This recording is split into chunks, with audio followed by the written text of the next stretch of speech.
Record అవుతుంది అనేది కూడా, అంటే ఇది ఈ క్లౌడ్ బస్ ఇది అనేది కూడా మనం గత 25 yearsలో పాత 25 years బ్యాక్ డేటాతో కూడా చూస్తే అది మనకి ఆ డేటా ఉన్నట్టు కూడా మనకి తెలుస్తుంది అన్నట్టు.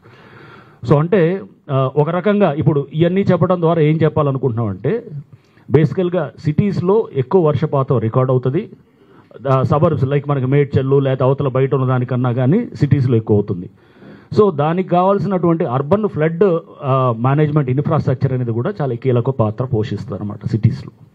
అర్బన్ ఫ్లడ్ మేనేజ్మెంట్ ఇన్ఫ్రాస్ట్రక్చర్ అంటే ఏమొస్తుంది? సో అంటే ఇది మనం మేనేజ్ చేయలేకపోతే కనుక ఈ వరదలు అనేది నిత్యకృతంగా మనకి ప్రతి సంవత్సరం కూడా మనకి ఈ వరదలు అనేది వస్తుంటాయి. ఈ వరదల్లో నష్టపోయేది కూడా ప్రధానంగా పేద వర్గాలే నష్టపోతాయి. ఎందుకంటే న్యాచురల్గా వీళ్ళు లో లయింగ్ ఏరియాస్లో ఉంటాయి, లేకపోతే వాళ్ళు ఇల్లులు కట్టేటప్పుడు కూడా హైట్ లేపకుండా మామూలుగా మీరు చూస్తే కనుక ఎక్కువ ఖర్చు కాకుండా తక్కువలో ఉంటుంది. సో అన్నీ కూడా కాలనీస్ అన్నీ కూడా ముప్పుకుంటాయి. నెక్స్ట్ ఈ బస్తీలు కూడా లో లయింగ్ ఏరియాస్లో వాటిల్లో ఉండే వాళ్ళు ఉంటారు. అంటే ఈ వచ్చేటటువంటి ఈ ఫ్లడ్ దీంతో వచ్చే ఇక మీద వాటిల్లో పేద వర్గాలే నష్టపోతుంటారు. ఇప్పుడు మనం చూసిన ప్రతి చోట కూడా ఈ వర్షంలో వాళ్ళే ఎక్కువ నష్టపోయినట్టు కూడా కనబడుతుంది. సో దీనికి మనం ఈ అర్బన్ ఫ్లడ్ మేనేజ్మెంట్ ఇన్ఫ్రాస్ట్రక్చర్ పెంచాలంటే కనుక ఖచ్చితంగా చెరువుల్ని పునరుద్ధరించాలి, నాలాల్ని పునరుద్ధరించాలి. నాలా నెట్వర్క్ ఏదైతే ఉందో దాన్ని వీలైనంత వరకు మనం తీసుకురావాలి. మీ చెరువులు మనకు తెలుసు దాదాపు 60 to 70% ఆఫ్ ద లేక్స్ మొత్తం డిసపేర్ అయినాయి. నాలాస్ అయితే కనుక చాలా చోట్ల నాలాస్ అసలు కనెక్షన్ కూడా లేదు. అండ్ గతంలో 10 మీటర్లు వెడల్పు ఉండే నాలాలు ఇప్పుడు హార్డ్లీ 1-2 మీటర్స్ కూడా వెడల్పు లేనటువంటి పరిస్థితులు మన సిటీ అంతా కూడా మనకున్నదన్నమాట.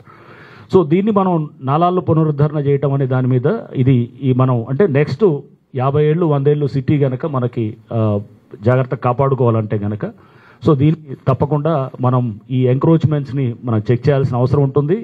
రిజ్యూనేషన్ చేయాల్సిన అవసరం కూడా మనకి చాలా ఉంటుందన్నమాట. ఏది లేక్స్ని, వాటర్ బాడీస్, పార్క్స్ కూడా.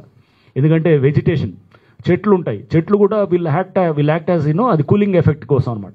ఎందుకంటే మీకు తెలుసు ఇందాక 3 to 5 degrees ఎందుకు ఎక్కువ ఉన్నది హీట్ ఐలాండ్ కాన్సెప్ట్లో. సింపుల్, మన కాంక్రీట్ స్ట్రక్చర్స్ చాలా వస్తాయి, కాంక్రీట్ బిల్డింగ్స్ ఇవన్నీ వచ్చినప్పుడు ఆ బిల్డింగ్స్ వచ్చినప్పుడు మొత్తం కాంక్రీటైజ్ అయిపోయింది.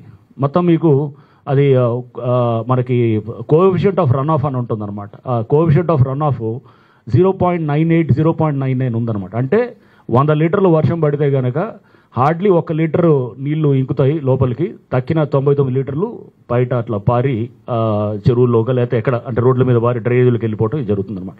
సో అంటే మనకి ఇంత దీంట్లో అంటే వాటర్ కూడా మనకి హోల్డ్ చేసేటటువంటి స్ట్రక్చర్స్ లేవు, అండ్ లేక్స్ లేవు, వాటర్ డ్రైన్స్ లేవు, ఇవన్నీ లేవు. కాబట్టి ఈ పునరుద్ధరణ అండ్ దీంట్లో ఇందాక నేను చెప్తున్నటువంటి ఆ హీట్ ఐలాండ్ దీంట్లో కూడా మీరు ఒకసారి చూడాల్సింది ఏంటంటే ఈ కాంక్రీటైజేషన్ అవ్వడంతో అక్కడ టెంపరేచర్ అంటే రేడియేషన్ కూడా ఎక్కువ దాన్ని ట్రాప్ అయిన తర్వాత మనకి ఎక్కువ వర్షాలు కూడా మనకి సాయంత్రం పూట అంటే ఈ కూల్ అయిన తర్వాత సాయంత్రం పూట మెల్లిగా కనెక్టివ్ కరెంట్స్ తోటి మనకి అంటే దిస్ ఈజ్ ద ప్యాటర్న్.